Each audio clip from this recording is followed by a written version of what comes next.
สวัสดีจ้าสวัสดีท่านผู้ชมทุกท่านนี่เป็นผลการออกรางวัลหวยฮานอยพิเศษประจำวันที่6กรกฎาคม2569รางวัลเลข2ตัวล่างเลขที่ออก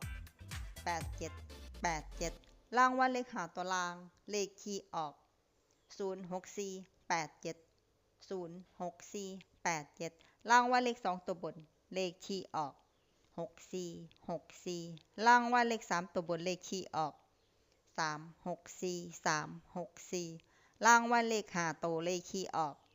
11364นี่ก็เป็นผลออกรางวัลหวยฮาน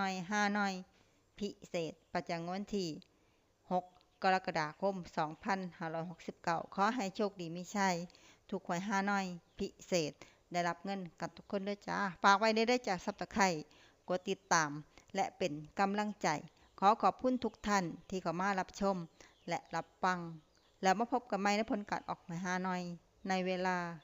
18:30 นาทีในฮานอยปกติ